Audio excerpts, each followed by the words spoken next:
Join me as we talk about a couple of summer blockbusters, or supposedly summer blockbusters, coming up: Indiana Jones and the Dial of Destiny and Mission Impossible: Dead Reckoning. One of these is possibly doomed to failure. All that and more coming up next on I'm Not Famous.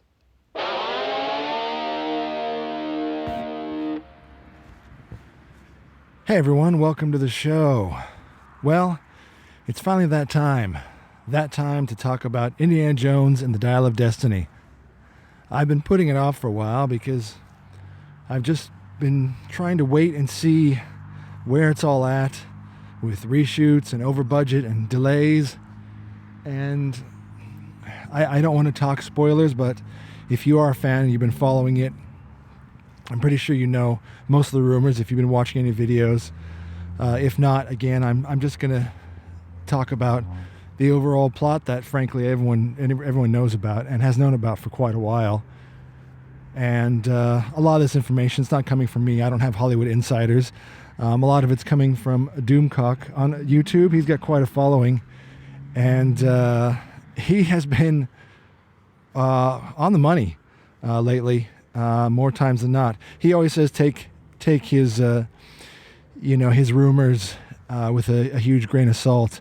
But again, he has insiders in Disney, and the stuff he's been talking about, has been coming to fruition. So, first of all, with Indiana Jones, I'm not going to knock a movie of pop culture legend and icon of movies such as Indiana Jones. If it's coming out, I'll be happy to go see it. I'll also be happy to go see it because I'm not going to ever judge a movie that I didn't see. So all of this is just, assumptions based on what we're seeing. And yeah, some of them aren't good. And a lot of times, especially with Disney, it turns out to be right.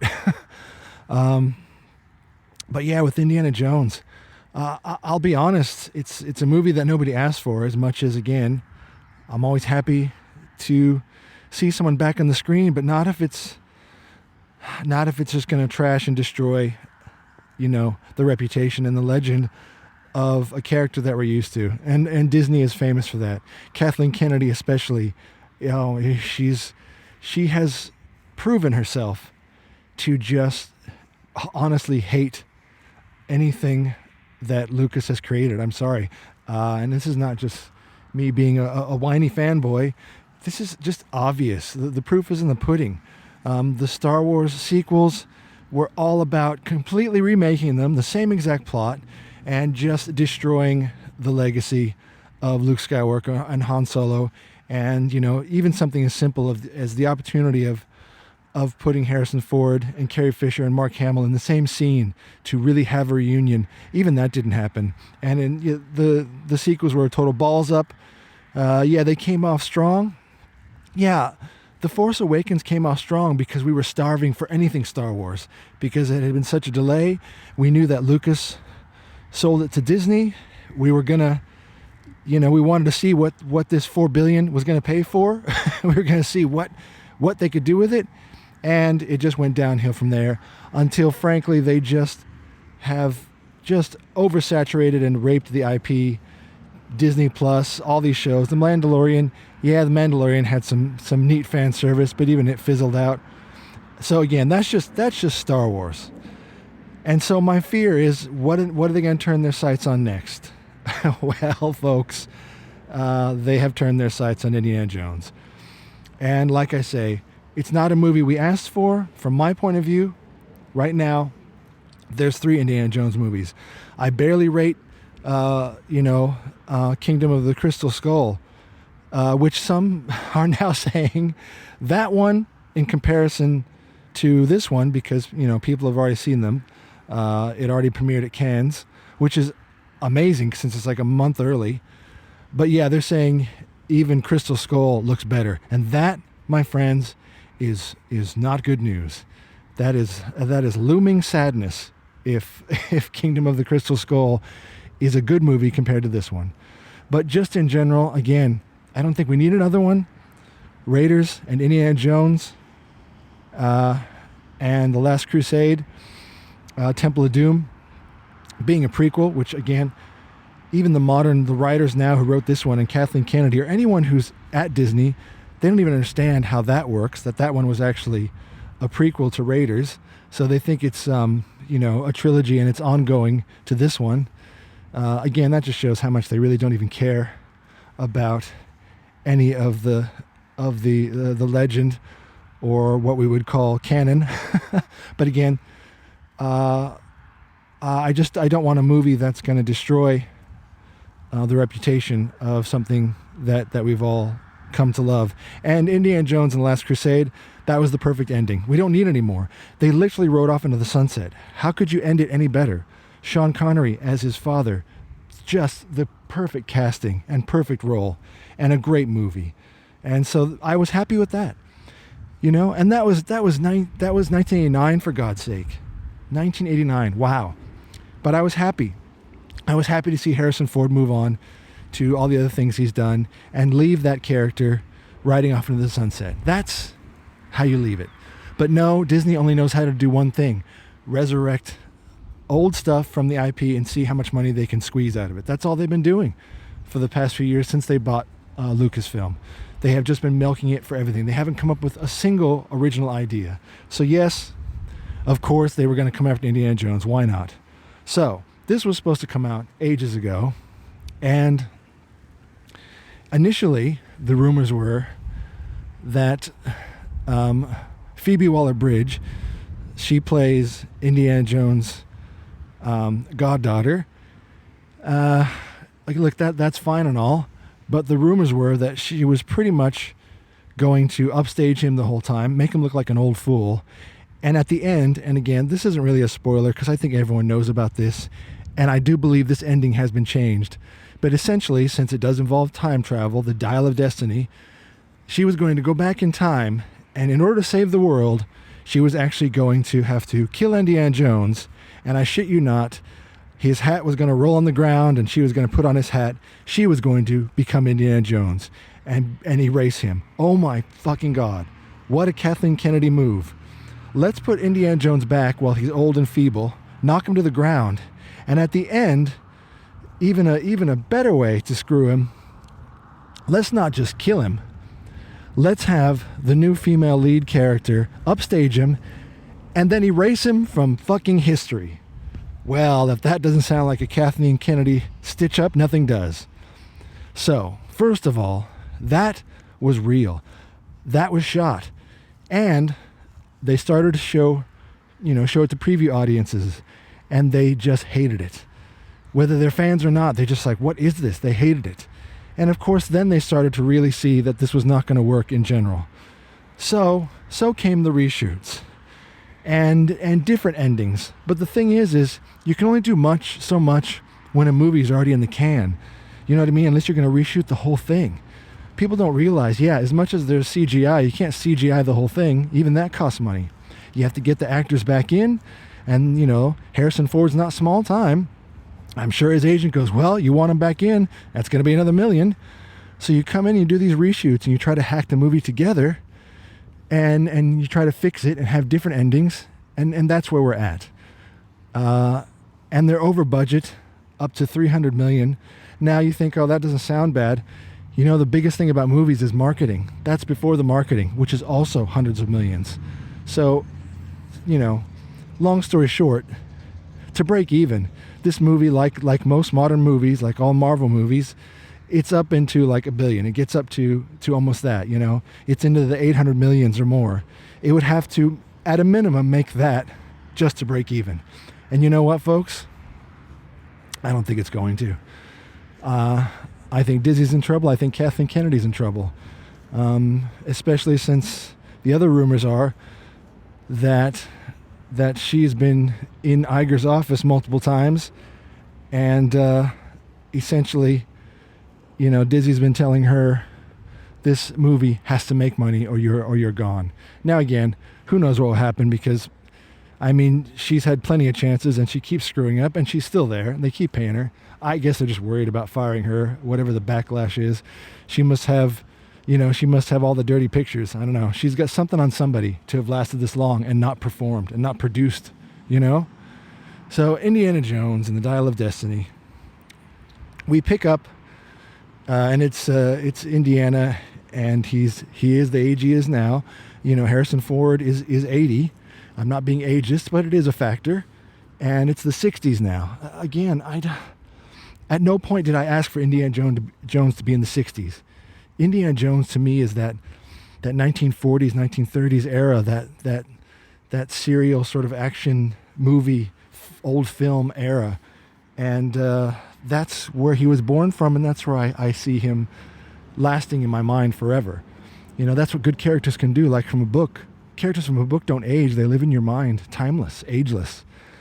But no, we've got to pick it up again, and it's the 60s, and obviously he's a man out of place, a man out of time, as you would be. I mean, what a change in the world from the time he lived in to the 60s and the revolution of technology and all that's going on. And so he's a grumpy old man. He's down and out, and they're writing him like this. And here comes Phoebe Waller-Bridge. And again, let me say, before I start knocking her character, as I always say, this has nothing to do with anything about a male lead over a female lead, or we're all just toxic males and toxic fans. We don't like females. I could care less about the gender as long as the character is written well, and as long as one character doesn't try to destroy the other or take away from them. And lately that's been happening a lot. You've got the whole, lady boss. The character just automatically has to be cool right from the start. Rey was like that from Star Wars. Didn't go on any journey, didn't learn anything, didn't start off not knowing and then being humble and then learning, going through challenges, making mistakes and earning it. And then by the end of the hero's journey, and then having the skills and defeating everyone and then proving that they're amazing by showing it. No. Lady bosses just come out like saying, I'm awesome because I said so. And then people around me said, oh yeah, she's awesome. I'm awesome. And right out of the gate, they're awesome. That's boring, whether it's a male or female. Nobody wants to see that. And that's what's happening a lot with the characters.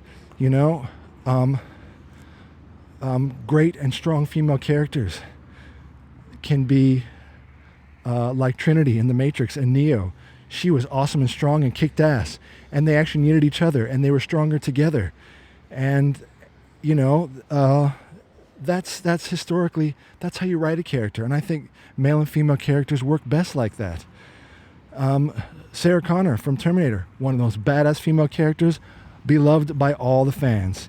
And she actually went on a journey from the first Terminator, being unsure of herself.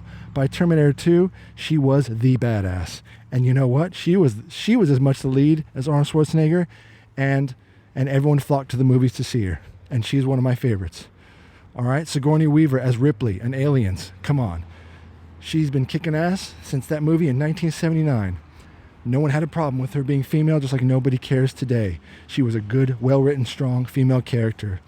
And when the others in the movie weren't sure and they were making bad decisions, she was afraid. You could see it. And she was making the hard decisions. And she kicked ass. And by Aliens, she was kicking more ass. And she earned it. And we saw her journey to get better and to, gain more skills and experience. That's how you write any character. So I always feel like I have to say that before I start knocking a female character. So here comes Phoebe Waller-Bridge, typical lady boss. Apparently in the screenings of the movie, all she does to the movie is upstage Harrison Ford and make fun of him and little quips and because he's getting older and the evil male misogyny. So the whole movie is about trying to knock down and destroy the character of Indiana Jones. Well, who the hell wants to see that? Well, nobody, folks. And that's why the test screenings were so bad and they've had to do all these reshoots. And here's the other thing. I'm going to be honest. I'm not being ageist, but it's about, let's just put reality into it a little bit. Even in a fantasy movie, yes. Even this character isn't so much fantasy that he lives in another dimension in outer space. The character is set in our world, on Earth. He is a human man. So even in the fantasy world, at least try and think about writing what's appropriate. I'll give you an example. Tom Cruise is 60 and he's still kicking ass. But even in his movie, in Top Gun Maverick, you know why that was a success? Well, first of all, because Tom Cruise is smart, and he loves the fans, and he knows the fans, and he waits for a good story, and he waits to do a good character, and he knows he doesn't want to show that the character has lost anything, but also he doesn't want to live in a fantasy. In Top Gun Maverick, they showed that he was getting older. He was still doing a job that he could do, that he was capable of doing. All right, he is flying fighter jets. Can you do that at that age? If you're mentally and physically still strong and sharp, yeah, you can. But he's not CGIing himself on a horse in front of a train and going off cliffs. Again, Tom Cruise, though, again, he can do it, and he can bring it. But again, 60 and 80 is a little bit different. So again, I'm just saying, at least write age appropriate, and you can still have a good movie. Could Indiana Jones be a good movie with Harrison Ford as 80? I believe he could. But why can't he use things like experience? Someone who is an older soldier. It'd be like an older John Wick. John Wick at 80 couldn't do the same things as John Wick young, but John Wick's experience and his knowledge, maybe instead of beating up a guy, he would know where to duck or hide, or maybe use a different or better weapon. It's about experience. It's about using those skills and knowing your limitations. So Indiana Jones, it actually could be interesting on how he could still go on an adventure, but he's learned through the years things that in his 30s he might have actually made a stupid mistake. But his strength would have pulled him through. But now his mind has to pull him through. What's wrong with that? How about figuring something out, because he's actually very brilliant, and he is an amazing adventurer in finding artifacts. But no, I think Disney only understands one thing. Star Wars and Indiana Jones, they can't have stories with nuance or scenes about using your brain. It all has to be action, 100% action. Yes, Indiana Jones has been action, but there are some amazing scenes in Raiders and Temple of Doom and The Last Crusade that aren't necessarily all about swashbuckling and jumping off cliffs and extreme. In between it, there's amazing stories and parts where he is using his intellectual, clever, analytical mind. So that's the other thing. The problem is the movie is going to try to throw an 80-year-old into a position that we all know is a bit ridiculous. So in that, I already feel sad. He's on the back foot there, you know what I mean? Because it's not his fault. Harrison Ford isn't writing it. He's just trying to go out with a bang and try to do what he thinks the fans want. So I'm nothing to do with Harrison Ford. I think he's awesome. He is actually a crack-up, the actor himself. You know what I mean? He is quite the larrikin, and he's an interesting dude, and we all love him. And he's an icon in so many ways. He's Han Solo. He's Indiana Jones. You know, they've already destroyed and killed Han Solo, so they're gonna fuck up Indiana Jones too. So yeah, first of all, the movie is just insanely not appropriate for a man who's 80. And through the entire movie, you've got Phoebe Waller-Bridge who's upstaging him and trying to knock him down a peg. And that's just not going to fly. So they've done all these reshoots and they've tweaked it a bit. As far as I know, apparently they have changed the ending so that he doesn't die. But I still don't think it's going to be the kind of ending we want. It's still going to be her through the movie, just being a smart ass and showing him up the whole time. And it's not going to leave a good taste in our mouth to the legend that we remember. And so here's the other thing. It premiered at Cannes, now a month early. I think that was a bad move on Disney's part. I don't know what they were thinking. I think they really thought that they were going to like it. And the response was not even lukewarm. It was less than lukewarm at best. They politely said, they politely clapped. But a polite clap at Cannes is apparently tantamount to calling it a stinker. And here's the funny thing. The actual shills, which are the movie reviewers, because they're all bullshit, they're all bought and paid for.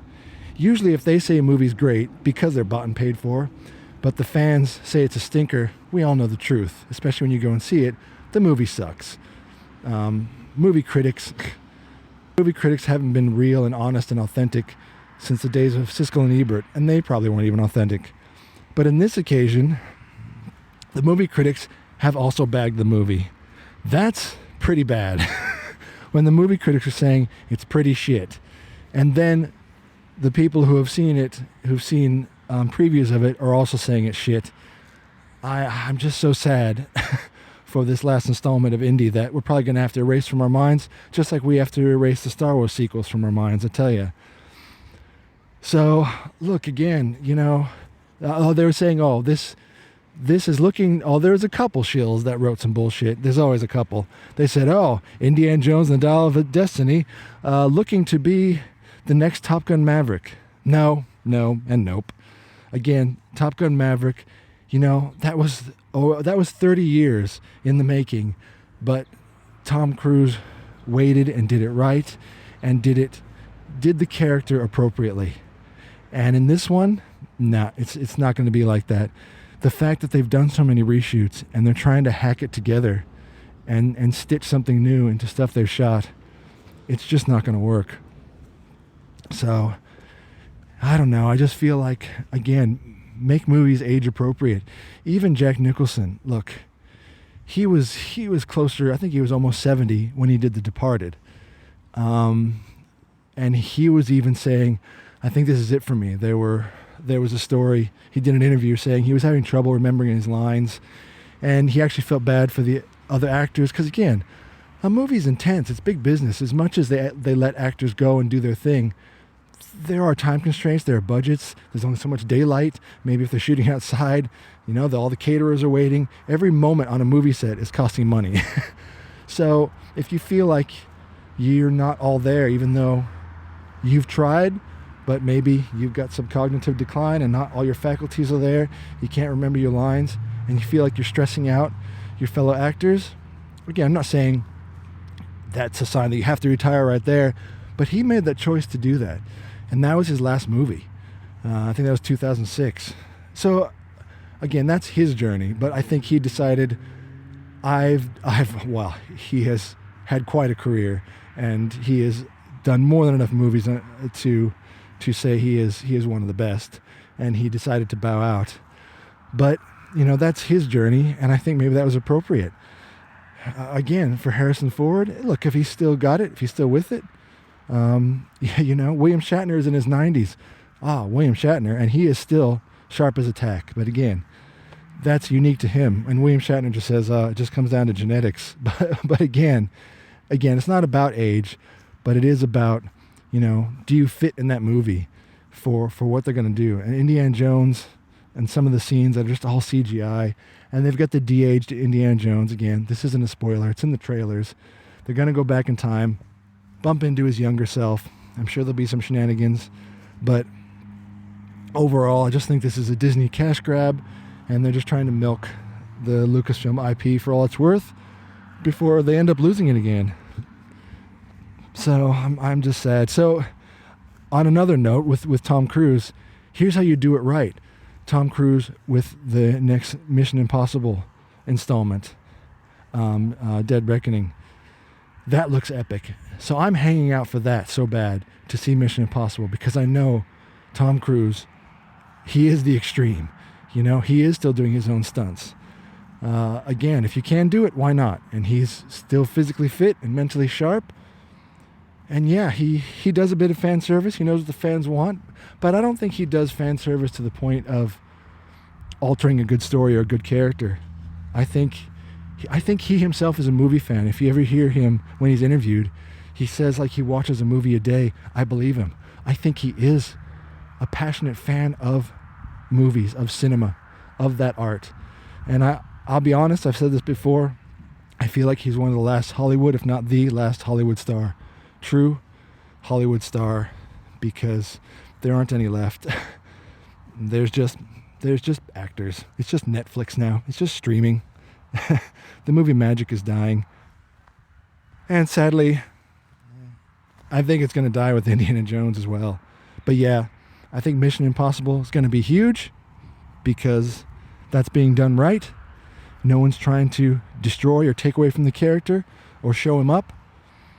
And Top Gun Maverick was done right, but Indiana Jones, it's not going to be the same story. I think they should have left it at Last Crusade and let them ride off into the sunset with dignity. So, yeah, I don't know.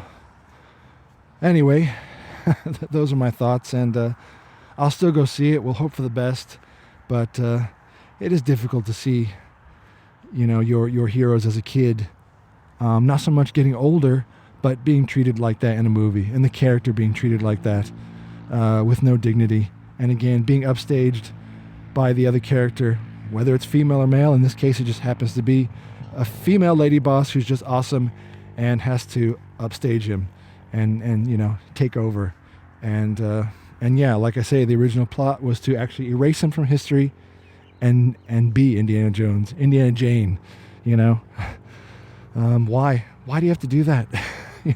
Go find your own movie. Go find your own legacy. It can be done. It's called creativity. Come up with a new story, Disney. Anyway, I will leave it on this note, apparently, and this comes from Doomcock as well. Apparently, Disney, they are losing so much because they're so stuck on pushing politics into movies and getting stuck on narratives over the actual art of the movie and the characters themselves. The choices they've made have been very poor lately, and Marvel is a casualty. Star Wars is a casualty. They've almost completely killed that IP. But apparently, they've actually talked about what would it look like and what would the sale be if they were to sell Lucasfilm. And of all people looking to buy, apparently George Lucas. That does make me laugh and is very ironic. But Disney, apparently, they made a deal in Hulu, and it's not working out for them, and they might end up owing millions that they don't have. They don't. You always think a movie, well, they're just billionaires. Yeah, but a lot of that is all tied up in the parks and in the movies, and they don't exactly have a lot of a war chest of free-flowing cash, And if they have to make this deal, apparently they will end up owing Comcast quite a bit of money, and it might end up destroying them. It's more than they have in their war chest. So they would actually have to say, well, hey, George, funny thing happened. How'd you like to buy Lucasfilm back? Anyway, I don't know how that's going to shape up. But all I know is, just remember, folks, we were pretty harsh with George Lucas with the Star Wars prequels. Maybe we shouldn't have been, because really, they don't look so bad now. Yeah, trust me, watch them. Yeah, there's cringy moments, and no one likes Jar Jar still. But besides that, I still take them over the sequels. And I would still allow Steven Spielberg and Lucas, even though Kingdom of the Crystal Skull was not good.